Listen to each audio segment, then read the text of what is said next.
Welcome back, students. Our next topic in the chapter US hegemony in world politics is Clinton years. So before this we had read a topic which was beginning of the new world order. इसमें हमने क्या पढ़ा था कि 6,60,000 troops fought against Iraq of 34 countries. तो US जो है उसमें वॉर जीत ली थी, इराक को भी उसने हरा दिया था.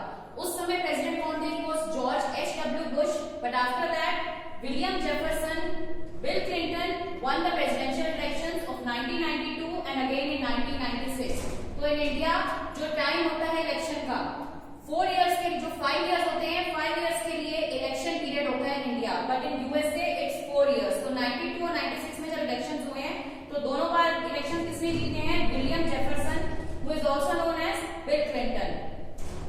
Clinton focus on domestic issues rather than foreign policy issues. अब क्लिंटन का एक उसने क्या बना रखा था, फोकस किसने किया, किस पे करा हुआ था कि वो सिर्फ डोमेस्टिक इश्यूज पर ध्यान देता था. डोमेस्टिक इश्यूज कौन से होते हैं? वो इश्यूज जो कि अपनी कंट्री से रिलेटेड होते हैं, बाहर से नहीं. तो उसने फॉरेन पॉलिसी पे ध्यान ना देकर, उन इश्यूज पे ध्यान ना देकर किस पर ध्यान दिया था कि focus only on the domestic issues.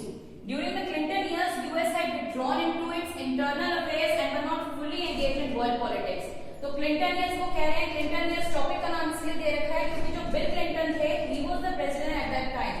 तो इन्होंने क्या किया था, जिस समय इनका टाइम पीरियड था वहां पर, उस समय इन्होंने सिर्फ इंटरनल अफेयर्स पर ध्यान दिया और जो वर्ल्ड पॉलिटिक्स थी उस पर ध्यान नहीं दिया.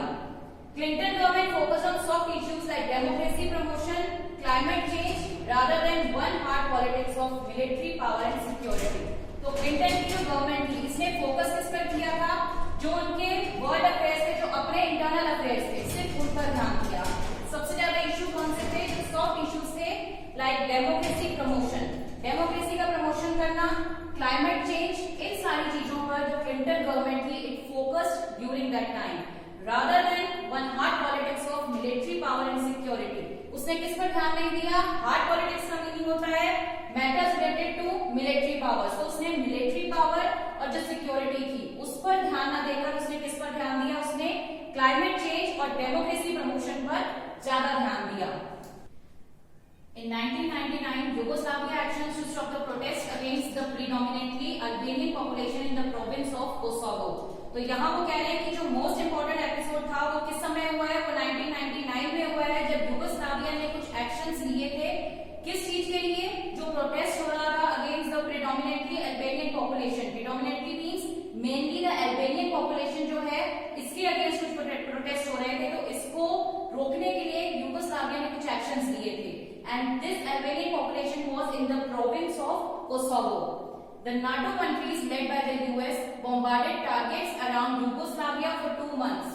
So about NATO we had already studied in chapter 1, which was North Atlantic Treaty Organizations, and these countries were led by the US. तो NATO countries के लिए वो कह रहे हैं कि यहाँ पर क्या हुआ था? Bombarded targets around Yugoslavia for 2 months. इन्होंने जो है for about 2 months इन्होंने यूगोस्लाविया पर जो है बॉम्बार्ड किया था, वहां पर इन्होंने बमबारी करी थी. In 1998, US invaded in response to the bombing of the US embassies in Nairobi, Kenya and Dar es Salaam, Tanzania in 1998. अब 1998 के लिए वो कह रहे हैं कि जो US था इसने इन्वेड करा था किसके रिस्पॉन्स में? जो US की एम्बेसीज थी नैरोबी, केन्या और दार एस सलाम, तांजानिया, जो इसकी एम्बेसीज थी, इस पर जो है कुछ बॉम्ब जो है वो फेंके गए थे. तो 1998 में यूएस ने इन सबके रिस्पॉन्स में जो है दोबारा से इन्वेड किया था. These bombings were attributed to Al-Qaeda, a terrorist organization. तो इन bombings के लिए वो कह रहे हैं कि attribute का मीनिंग होता है जिम्मेवार ठहराना. तो इन bombings के लिए वो कह रहे हैं कि किसको जिम्मेवार ठहराया गया? Al-Qaeda है जो कि एक टेररिस्ट ऑर्गेनाइजेशन है. उसके लिए कह रहे हैं कि जो यूएस था उसने Al-Qaeda को रिस्पॉन्सिबल ठहराया कि उन्होंने जहां पर जो बॉम्बिंग्स हुई थी वो Al-Qaeda ने की हैं.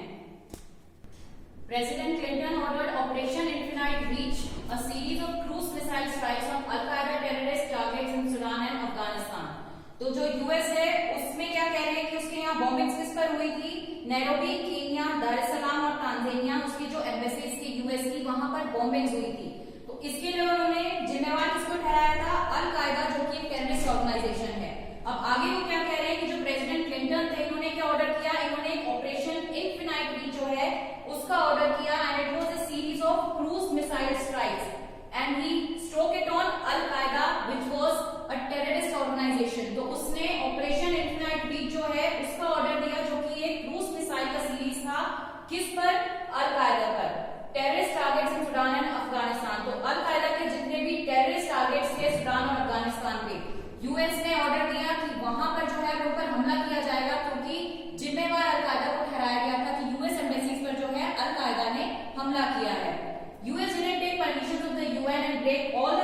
war and also targeted the civilians. तो there is a rule in war कि हम जो है सिविलियंस पर अटैक नहीं कर सकते हैं. सिविलियंस हो जाते हैं जो आम आदमी होते हैं, उन पर अटैक नहीं किया जाता है. But here they are saying that US didn't take permission of the UN. UN was the parliament of the whole world. तो US ने जो है UN की भी परमिशन नहीं ली और उसने क्या किया, जितने भी रूल्स थे वॉर के वो सारे तोड़े और टारगेट किसको बनाया, सिविलियंस को बनाया.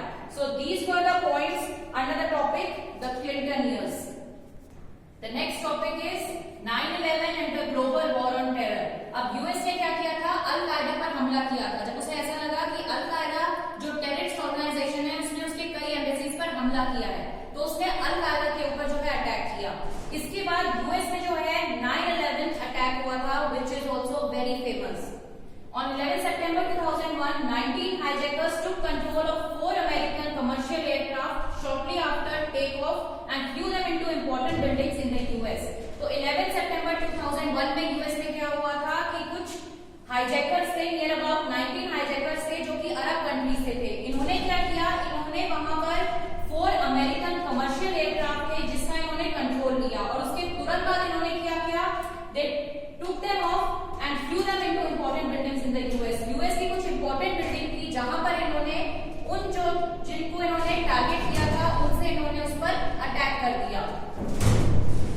One airliner crashed into the North Towers of the World Trade Center in New York. तो इन हाईजैकर्स ने जो है 4 अमेरिकन कमर्शियल एयरक्राफ्ट का जो है टेक ओवर ले लिया था. पहले के वो क्या कह रहे हैं, the first airline crashed into the North Towers of the World Trade Center in New York. Now the World Trade Center is also known as WTC. तो न्यूयॉर्क का जो WTC था उसका जो नॉर्थ टावर था, पहले एयरलाइनर ने वहां पर जाकर क्रैश किया. Second airliner crashed into the south towers of the WTC. Third into the Pentagon building, that is the US Defense Department in Virginia. Second ने कहाँ किया, साउथ टावर्स पे. थर्ड के लिए वो कह रहे हैं the third into the Pentagon building, which is also known as the US Defense Department, Virginia में थर्ड एयरलाइनर ने वहां पर जाकर क्रैश किया. The fourth aircraft, presumably bound for the Capitol building of the US Congress, came down in a field in Pennsylvania. अब third जो fourth वाला aircraft है उसके लिए वो क्या कह रहे हैं, presumably means शायद. तो शायद जो है उन्होंने टारगेट किसको बनाया था, जो कैपिटोल बिल्डिंग थी यूएस कांग्रेस की, उसको टारगेट बनाया था. लेकिन वो वहां ना जाकर कहां जाकर गिरा, came down in a field in Pennsylvania. Pennsylvania के फील्ड में आकर जो वो फोर्थ एयरलाइनर था वो वहां जाकर क्रैश हो गया. It is called 9/11 and the attack killed nearly 3,000 persons. So इस अटैक के लिए वो क्या कह रहे हैं, it is known as 9/11 as it happened in September. The attack killed nearly 3,000 persons. George W. Bush of the Republican Party, unlike Clinton, Bush had a much harder view against the terrorists and launched Operation Enduring Freedom against Al-Qaeda and the Taliban regime in Afghanistan. तो George W Bush कौन थे, हमने पहले पढ़ा था that the president of the US was George H.W. Bush.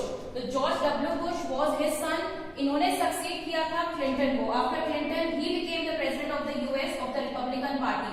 तो Clinton की तरह वो क्या कह रहे हैं, Bush had a much harder view against the terrorists. कि जिस तरह से क्लिंटन जो है टेररिस्ट के अगेंस्ट बहुत ज्यादा हार्ड रवैया अपनाते थे, उसी तरह से वो कह रहे हैं बुश भी थे. इन्होंने क्या किया था, जिस समय ये सत्ता में आए तो इन्होंने क्या किया, he launched Operation Enduring Freedom and this was also against Al-Qaeda and the Taliban regime in Afghanistan. The US forces made arrests all over the world without the knowledge of the government of the persons being arrested, transported and detained them in secret prisons Guantanamo Bay in Cuba. तो यहाँ वो क्या कह रहे हैं कि जो US थी उसने हमला किया किस पर, अल-कायदा पर और तालिबान रिजाइम जो था अफगानिस्तान पर. इनके लिए इन्होंने ऑपरेशन एंड्योरिंग फ्रीडम जो है इसको लॉन्च किया था.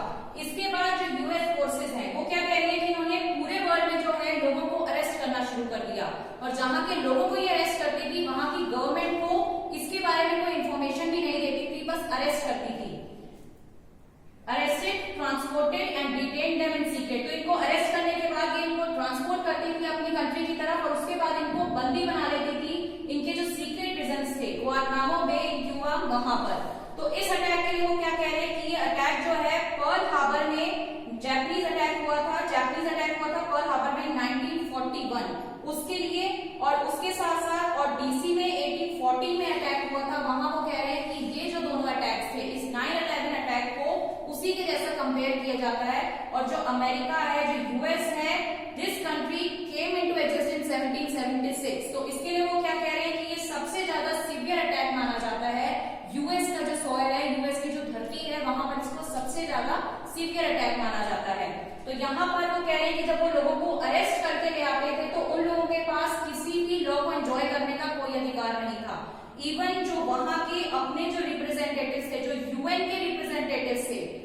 भी अलाउ नहीं था कि वो आकर इन अरेस्टेड लोगों से आकर मिल सकें। So today we had read about two topics. One was the Clinton years, जिसमें कि जो बिल क्लिंटन है, he came into force, he came into power in US. और second है 9/11 and the global war on terror, कि किस तरह से जो अल कायदा है उसने जब हमला किया और उसके ऊपर यूएस ने हमला किया, तो बाद में किस तरह से अरब के कुछ लोग थे या अरब के कुछ हाईजैकर्स थे जिन्होंने यूएस पर आकर अटैक किया था WTC पर, which is known as the World Trade Center, which is in New York. Thank you.